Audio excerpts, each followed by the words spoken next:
বন্ধুরা, বেদ এবং কোরআনের মধ্যে মৌলিক কোনো পার্থক্য নাই, সেটা নিয়ে দ্বিতীয় পর্ব। আমি এর আগে 28 মিনিটের যে ভিডিওটা করলাম, এটা যেহেতু ভিডিও বড় হয়ে গেছে, আপলোড না হলে সমস্যা, এজন্য আমি আর দ্বিতীয়ভাবে শুরু করলাম। আর একটা আমার সাথে থাকবেন, ভালো লাগবে। আচ্ছা, এখানে আছে একমাত্র ঈশ্বর ছিলেন সৃষ্টির পূর্বে, দ্বিতীয় কেউ ছিল না, কেউ ছিল না, কেউ ছিল না। এটা আছে আপনার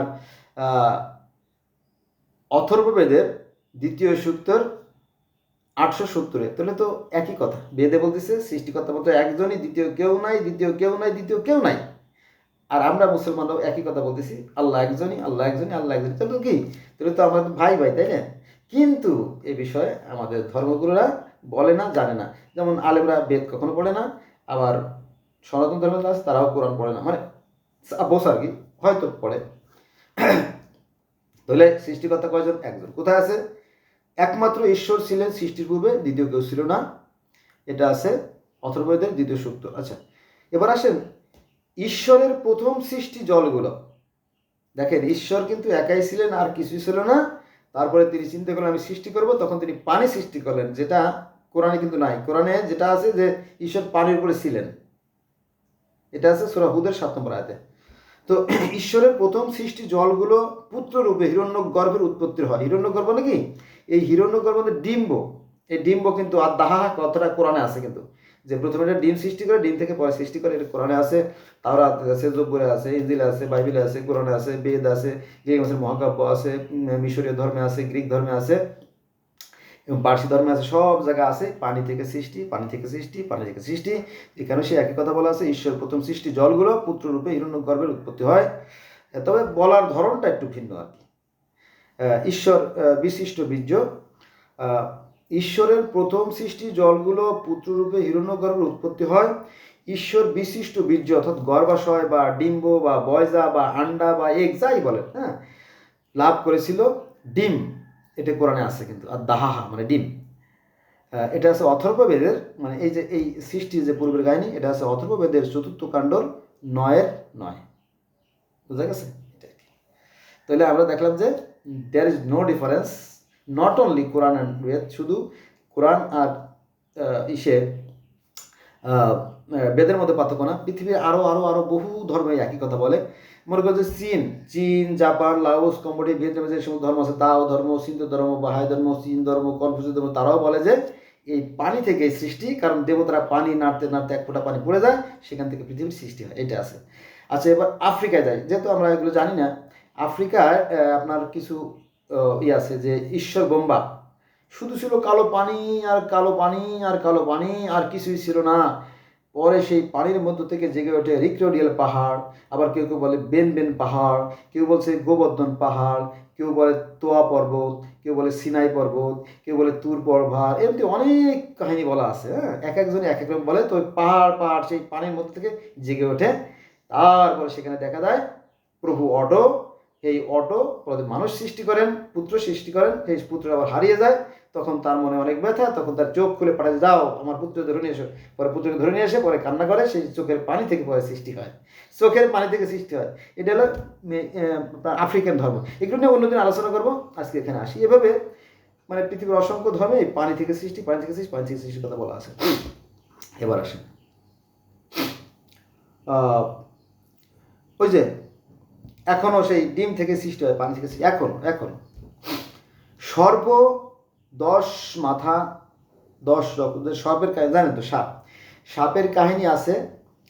গিলগামেশের মহাকাব্য, সাপ জীবনলতা খেয়ে ফেলেছিল। আর মিশরীয় ধর্মে আছে, অর্থাৎ ফারাও রাজার ধর্মে আছে যে সাপ নল খাগড়ার বনের মধ্যে ঢুকে সেই মুসাকে, অর্থাৎ শ্বেতকে, মানে শ্বেত তার ভাইকে হত্যা করার জন্য ঢুকে পড়তেছিল, চেষ্টা করছিল, কিন্তু নল খাগড়ার বনে ঢুকতে পারে নাই। সেখানে সেই সাপের কাহিনী আছে। তার মানে গিলগামেশের মহাকাব্য সাপের কাহিনী আছে, মিশরীয় ধর্মের সাপের কাহিনী বলা আছে। তারপরে আপনার গ্রিক ধর্মে, সেখানে ওই সাপের কথা বলা আছে, ময়ূরের কথা বলা আছে। ময়ূর ছিল জিউসের স্ত্রী, তার খুবই পছন্দের একটা পশু আর কি, সেখানে সেই কথা বলা আছে। তারপরে সাপের কাহিনী বলা আছে তাওরাতে, জব্বুরে, ইনজিলে, বাইবেলে, কোরআনে, সব জায়গায় আছে যে সাপ সেই যে ইসে ছিল। এরকম শত শত হাজার হাজার ধর্মের সাপের কাহিনী বলা আছে। তো এখানেও সেই সাপের কথা বলা আছে, এটা আছে এই সাপের কাহিনী বলা আছে। সাপের কথাটা কিন্তু অন্যখানে অন্যভাবে কালীয় দমন পর্ব বলা হয়, অর্থাৎ সাপের কাহিনী। এটা আছে অথর্ববেদের প্রথম প্রপাঠকের পঞ্চম সূক্তে। যদি আপনারা দেখতে, সাপের কাহিনী বেদেও আছে, উপনিষদে আছে, গীতায় আছে, ইত্যাদি ইত্যাদি আছে। সেখানে আমি যাবো না, তাহলে সময় নষ্ট হয়ে যাবে আর কি। এবার আসেন গ্রহ নক্ষত্র যে সৃষ্টি, এগুলো আছে অথর্ববেদের পঞ্চম অনুবাকের দ্বিতীয় সূক্ত, বেদের পৃষ্ঠা 936। পৃথিবীর ঊর্ধ্বদেশে আছে এক স্বর্গ, ঊর্ধ্বদেশে স্বর্গ, আর অধদেশে আছে নরক। এটা আছে অথর্ববেদের দশম অনুবাক পঞ্চম সূক্ত। এই কথাটা, এই বেদের এই কথাটা আমাদের ইদানিংকালে আমাদের আলেমরা কিন্তু মানতেছে। কারণ ওই যে কারি ইব্রাহিম উনি বলতেছে, হ্যাঁ রাশিয়ার কিছু বিজ্ঞানীরা মাটি খুঁড়তে যেয়ে নরকের সন্ধান পাইছে। আবার আরেকজন মাওলানা লুৎফর রহমান সাহেব খুবই ফর্সা, লোকটাও ফর্সা, সাদা ধবধবে দাড়ি। উনি এই 2024 সালে মারা গেলেন আর কি। আজকে এই যে আমি যে কথা বলতেছি, আজকে হলো 29/12/2024 সাল। তো এই তো উনি 2-3 মাস আগে বোধহয় মারা গেছে লুৎফর রহমান। উনিও বলছে যে সাগরের গভীরে একটা স্থান আছে যেটা হচ্ছে নরক, এখন স্বীকার করতেছেন আর কি। তাহলে আমরা দেখলাম যে এই বেদটাও কিন্তু বিজ্ঞানসম্মত, মানে সঠিক কথাই বলছে, বোঝা গেছে, মানে বাস্তবের সাথে মিল আছে। আপনারা জানেন যে পৃথিবীতে শত শত প্রায় 500-র মতো আগ্নেয়গিরি আছে।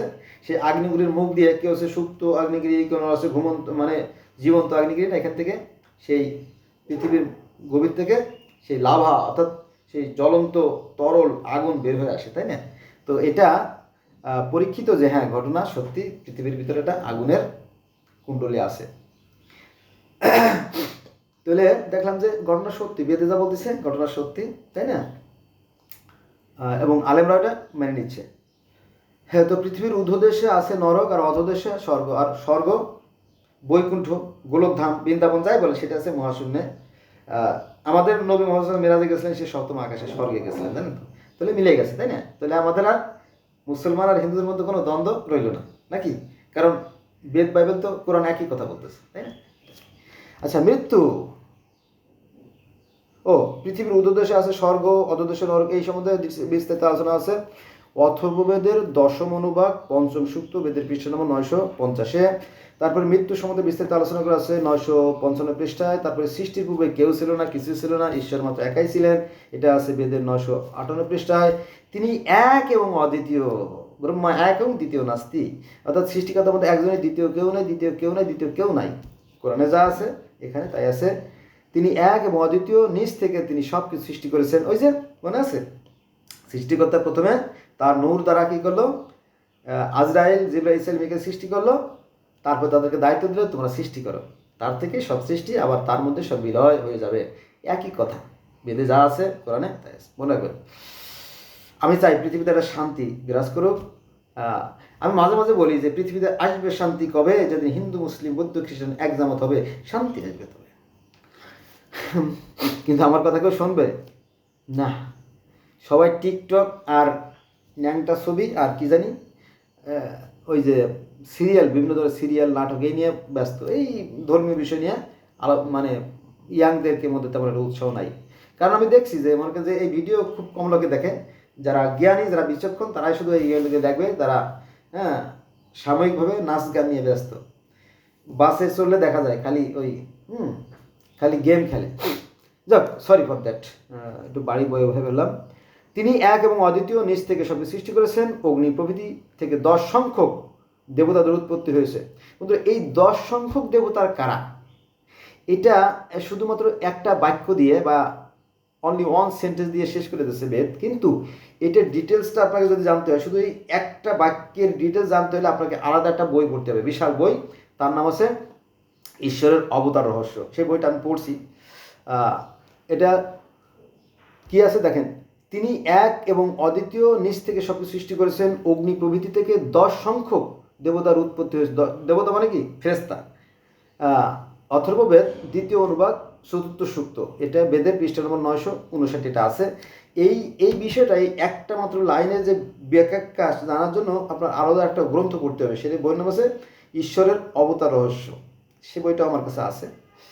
আমি ধানমন্ডির কোনো একটা মন্দিরে থেকে কিনছিলাম দুর্গা পূজার সময় আর কি। এটা পাওয়া যায় না সহজে, বইটা পাওয়া যায় না। হিন্দুরাই জানে না, অনেক অনেক হিন্দু জানে না, মাইন্ড করে না, অনেকেই জানে না, এই বইটা পড়ে না আর কি। তো আমি এগুলো সংগ্রহ করছি। আচ্ছা, পুণ্য কর্মে স্বর্গ আর পাপ কর্মে নরক, এটা আছে অথর্ব বেদের দ্বিতীয় অনুবাকের ষষ্ঠ সূত্রে, বেদের পৃষ্ঠা নম্বর 961-তে কি আছে? সৎকর্মে স্বর্গবাস, অসৎসর্গে সর্বনাশ। এটা আমরা বলি, আমাদের ইসলাম ধর্ম তো একই কথা। আল্লাহ কোরআনে বলতেছে যে আমি মানুষকে সৃষ্টি করেছি জন্ম মৃত্যুর অধীন করে, যে তাকে পরীক্ষা করব যে তারা কর্মীকে উত্তম, যারা কর্মে উত্তম হবে তাদের জন্য আছে জান্নাত, আর যারা মন্দ কর্ম করবে তাদের জন্য আছে জাহান্নাম। তো সেই কথাই তো বলতেছে ভাই, একই কথা, যে পুণ্য কর্মে স্বর্গপাপ বাস আর পাপ কর্মে নরক বাস। এটা আছে অথর্ব বেদের দ্বিতীয় অনুবাকের ষষ্ঠ সূত্র, বেদের পৃষ্ঠা 961-তে। সেম, তবে একটু আলাদা, ব্যাখ্যা বিশ্লেষণ আলাদা। ষড় ঋতু সম্বন্ধে বলতে গেলে 100 ভিডিও লাগবে, যাবো না। ষড় ঋতু সম্পর্কে বিস্তারিত বলা আছে 965 পৃষ্ঠায়, কারণ বেদ কিন্তু বিশাল, আর কোরআন কিন্তু রিফাইনিং করে একটু ফ্রেশ করে, কিছু কিছু ভুল ত্রুটি তো থাকতেই পারে, একটু ভুল আছে বেদে, যেহেতু এটা এক সর্বপ্রাচীন একটা গ্রন্থ, বহু মানুষ মিলে লিখছে, এবং এটা তো তাই না, তাদের অনেক বিষয় আর কি অশ্ব প্রদত্ত কিছু আছে, কিছু আছে নিজেদের ভাবনা, ভুল হইতে পারে, একটু আলিজমেন্ট তারা স্বীকার করে, এটা ভালো বিষয়। ঈশ্বর অশরীরী, দেখেন যে ঈশ্বর অশরীরী, অর্থাৎ সৃষ্টিকর্তার কোনো শরীর নাই, আকারবিহীন। হ্যাঁ, এই যে পাইছে আসল কথা, ঈশ্বর অশরীরী। এটা আছে অথর্ব বেদের পঞ্চম অনুবাকের প্রথম সূক্ত, বেদের পৃষ্ঠা 966-তে। ঈশ্বর অশরীরী, তাহলে তার শরীর আমরা কিভাবে তৈরি করি? এটা কিন্তু এই যে পূজা কেন করে জানেন? পূজা করে ঈশ্বর থেকেই কিন্তু সব কিছু সৃষ্টি, অর্থাৎ এই সাকার যা আছে সব কিছুর মধ্যে ঈশ্বর আছে, এবং যা কিছু নিরাকার তার মধ্যে ঈশ্বর আছে। কোরআনেও তাই আছে, যে আল্লাহ হচ্ছে আল জাহের আল বাতেন, এটা কিন্তু কোরআনে আছে। তিনি প্রকাশ্য আছেন, গোপন আছেন, তিনি যা প্রকাশমান তার থেকে, অর্থাৎ ঈশ্বর থেকে কিন্তু সব কিছু প্রকাশিত হয়েছে। তার মানে কি সব কিছুর মধ্যে ঈশ্বর আছেন, মানুষের মধ্যে ঈশ্বর আছেন। এই জন্য তারা কি করে? তারা পূজা করে, সব কিছুকে করে, তারা নির্দিষ্ট করে করে না। এটা হচ্ছে তাদের একটা ধারণা, ব্যাখ্যা আর কি, আল্লাহ মালুম, আল্লাহ ভালো জানে আর কি। তারপরে আছে আত্মা। আত্মা দুইটা, একটা জীবাত্মা, একটা পরমাত্মা। এটা আছে আত্মা সম্পর্কে বিস্তারিত আলোচনা করা আছে অথর্ব বেদের পঞ্চম অনুবাকে প্রথম সূক্ত, বেদের পৃষ্ঠা নম্বর 968-তে। পৃথিবীর অধোদেশে আছে অগ্নি, পৃথিবীর অধোদেশে আছে অগ্নি, আর আর অপ্রকাশ্য সূর্য, অপ্রকাশ্য সূর্য, মাটির গভীরে যে অপ্রকাশ্য সূর্য আছে, এটা আছে বেদে। এটা কিন্তু খুব ডেঞ্জারাস একটা সেন্টেন্স, দেখেন যে পৃথিবীর অধোদেশে আছে অগ্নি, সত্য, অপ্রকাশ্য সূর্য, অথর্ববেদ তৃতীয় অনুবাদ 981 পৃষ্ঠা। তার মানে কি, বেদ যা বলতেছে তো বিজ্ঞানসম্মত, ঘটনা তো সত্যি, যে পৃথিবীর অভ্যন্তরে গলিত লাভার এক বিশাল খণ্ড আছে, এবং এই সীমাহীন যে লাভা বা যে লৌহ খণ্ড আছে, এর যে ম্যাগনেটিক যে ওয়েভ, যেটা ম্যাগনেটিক যে ফিল্ড, এটার কারণে পৃথিবী কিন্তু ভেসে থাকে। এই যে পৃথিবীটা ভেসে থাকে মহাশূন্যে, কারণ পৃথিবীর অভ্যন্তরে গলিত লোহার পরিমাণ অনেক বেশি, এই কারণে পৃথিবীটা ভেসে আছে। আল্লাহু আকবার। তাহলে এটা কিন্তু বেদে আছে, এটা তো আমরা জানি না, কিন্তু লাখে একজনও জানি, আমার কোটিতে একজন জানি কিনা সন্দেহ। কিন্তু আমি একটা বোকা মানুষ, আমি এর পিছনে সময় ব্যয় করছি।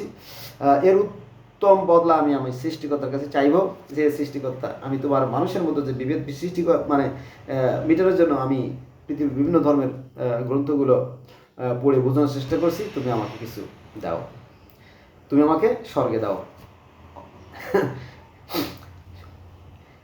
তো আমরা জানলাম যে পৃথিবীর অধোদেশে আছে অগ্নিসত্য, এটা বিজ্ঞানসম্মত কথা, যা আমাদের ওই যে বললাম প্রফেসর লুৎফর রহমান, তারপরে প্রফেসর ওই যে কারি ইব্রাহিম সাহেব, আরও অনেক আলেমরাই কিন্তু এই বিষয়টা মেনে নিতে বাধ্য হয়েছে, যে ঘটনা কিন্তু সত্য, বিজ্ঞানসম্মত, আপনি অস্বীকার করে যাবেন কোথায়? আচ্ছা, স্বর্গ ভ্রমণ, স্বর্গে ভ্রমণের কাহিনী আছে। স্বর্গে ভ্রমণ আছে না, আমাদের নবী মুহাম্মদ সাল্লাল্লাহু আলাইহি ওয়াসাল্লাম মেরাজে গেছিলেন, এই মেরাজের কাহিনী আছে পৃথিবীর অসংখ্য ধর্মে, শত শত ধর্মে। তাওরাতে, জব্বুরে, ইনজিলে, বাইবেলে, কোরআনে, গ্রিক, আজ থেকে 5,000-6,000 বছর আগে যে পার্সি ধর্মের যে জরস্টার ধর্ম, তিনিও মেরাজে গেছিলেন, সেই কাহিনী আছে। আর হিন্দু ধর্মের যারা পুরোহিত ধর্মগুলো, তারা প্রায় স্বর্গে যেতেন ঈশ্বরের সাথে, ভগবানের সাথে, আল্লাহর সাথে দেখা সাক্ষাৎ করার জন্য, সেই কাহিনী আছে। এটা নিয়ে আমরা অন্যদিন আলোচনা করবো, যেহেতু 15 মিনিট হয়ে গেছে, নাহলে কথা বলা হবে না, অনেক কথা বাকি রয়েছে। আচ্ছা, জগৎ স্রষ্টা প্রজাপতি, এটা আছে আপনার জগতের সৃষ্টিকর্তা প্রজাপতি একজন, এটা আছে আপনার বেদের 982 পৃষ্ঠায়। তারপরে কালরূপ পরমত্তা এই দুলক পৃথিবী সৃষ্টি করেছেন কাচের প্রেরণা। বলতে এই কাচের প্রেরণা, এই শব্দটা কোরআনে আছে সূরা নূরের 25 নম্বর আয়াতে। সেখানে বলা হয়েছে যে আল্লাহ হচ্ছে আল্লাহ, আল্লাহ আল্লাহ মাবুদ, ইলা, গড, রব্বি। আল্লাহ হচ্ছে আকাশ এবং পৃথিবীর জ্যোতি। তার জ্যোতিরূপ এমনটি যে একটা কাচের পাত্রের ভিতরে একটা বাতি জ্বলতেছে, আর সেটা কাচের সাথে সেই আলোটা লেগে চারিদিকে প্রতিফলিত করতেছে। সেই কাচের কথা কিন্তু কোরআনে আছে। কোরআনের সূরা নূরের 25 নম্বর আয়াতে এই কাচের কথা, কাচ শব্দটা উচ্চারণ আছে, জ্যোতি বা আলো শব্দের উচ্চারণ আছে। তো সেম টু সেম ওই একই কথা বেদে আছে যে কালরূপ পরমত্তা এই দুলক পৃথিবী সৃষ্টি করেছেন কাচের প্রেরণায়। কাচের প্রেরণা, এগুলো বিস্তারিত অন্য সময় জানতে পারবেন। আমি শুধু মানে একটু টাচ দিয়ে যাচ্ছি যে এখানে যা আছে, অর্থাৎ অথর্ববেদের 6ষ্ঠ অনুবাকের 8ম সূক্তে যা আছে, কোরআনের সূরা নূরের 25 নম্বর আয়াতে তাই আছে। আচ্ছা, সকল জগতের স্বামী যে কাল প্রজাগণের স্রষ্টা, যিনি কাল, সময়, দিন, মাস, ক্ষণ সব কিছু সৃষ্টিকর্তা, চতুর্মুখ ব্রহ্মার পিতা। মাত্র এই যে চতুর্মুখ, এই যে 4 মুখালা যে ব্রহ্মা বা 4 জন যে ব্রহ্মা, এই কথাটা বেদে আছে, কিন্তু পরে যায় আর পাওয়া যায় না। পরে যাওয়া যায় 3 জন, ব্রহ্মা, বিষ্ণু, শিব, 3 জন পাওয়া যায়। যদি আমি 4 জন বলছি, তো আমি বলি যেহেতু বেদে 4 জন আছে, এটা শক্তিশালী একটা ডকুমেন্টস, এই জন্য আমি 4 জনের কথা বলি, যে ব্রহ্মা, বিষ্ণু, শিব, মহেশ্বর, যে 3 জনকে ওরা পূজা করে আর একজনকে করে না। আচ্ছা, সকল জগতের স্বামী যে কাল প্রজাগণের স্রষ্টা, চতুর্মুখ ব্রহ্মার পিতা, সত্যলোকে স্থিত চতুর্মুখ ব্রহ্মাকে পালন করেন, অর্থাৎ 4 ফেরেশতা। এটা আছে অথর্ববেদের 6ষ্ঠ অনুবাক 8ম সূক্ত। অর্থাৎ এই যে 4 জন সৃষ্টিকর্তা তো একাই ছিলেন, তারপরে তিনি যে সৃষ্টি কার্য পরিচালনা করার জন্য যে প্রধান 4 জন যে অফিসার, 4 জন অফিসার, ব্রহ্মা, বিষ্ণু, শিব, মহেশ্বর। একজন হচ্ছে সৃষ্টিকর্তা, একজন হচ্ছে পালনকর্তা। ব্রহ্মা হচ্ছে সৃষ্টিকর্তা, বিষ্ণু হচ্ছে পালনকর্তা, শিব হচ্ছে সংহারকর্তা, আর আরেকজন মনে করেন যে যম, সে হচ্ছে প্রাণনাশক বা মেসেজ দাতা। তো একই মিলে যায়। যেমন আমাদের ইসলাম ধর্ম আছে আজরাইল, জিব্রাইল, ইসলাম, মিকাইল, 4 জন প্রধান ফেরেশতা, তারা একই কথা। আচ্ছা, পিশাচ মানে কি জানেন? অসুর, শয়তান, আর্কঅ্যাঞ্জেল, বদমাইশ, ওই একই কথা। এটা আছে আপনার বেদের 1077 পৃষ্ঠায়। তারপরে 33 দেবতা, 33, এখানে 33 দেবতার কথা বলা আছে, 33 কোটি না, কিন্তু 33 দেবতার কথা বলা আছে। এটা আছে অথর্ববেদের 7ম অনুবাকের 2য় সূক্ত, বেদের পৃষ্ঠা নম্বর 1077। এখানে এই 33 দেবতার সম্বন্ধে একটু বলি। আমরা কোরআনে জানি যে ফেরেশতা 4 জন, প্রধান ফেরেশতা 4 জন, তাও নাই কোরআনে। তারপরে আছে মুনকার, নাকির, কিরাবিন, কাতেবিন, আর দোদকের ফেরেশতা মালেক, আর জান্নাতের ফেরেশতা রেদওয়ান।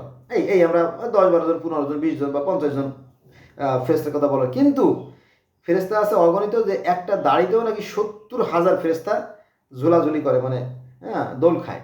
তো এরকম অগণিত সীমাহীন যে ফেরেশতার কথা কোরআনে বলা হয়েছে। তো হিন্দুরাও সেই কথা বলা আছে যে এই 33 কোটি বানায় ফেলেছে। তো সমস্যা কোথায়? একই তো কথা। এই ফেরেশতা মানে দেবতা মানে কি? ফেরেশতা, দেবতা মানে ফেরেশতা, মানে ধরে নেবেন আর কি। আচ্ছা, কালরূপ পরমত্তায় সৃষ্টির আদিতে প্রজাপতি ব্রহ্মাকে উৎপন্ন করেন।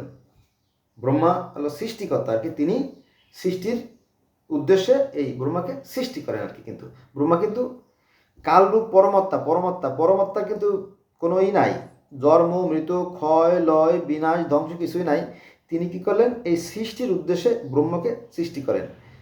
এটা অনেকেই জানে না, সে যে ধর্মেরই হোক। এটা আছে আপনার অথর্ববেদের 6ষ্ঠ অনুবাকের 8ম সূক্ত, বেদের পৃষ্ঠা 1076। বুঝা গেছে? বন্ধুরা, ভিডিও তো লম্বা হয়ে গেছে, 19 পৃষ্ঠা হচ্ছে, 19 পৃষ্ঠা।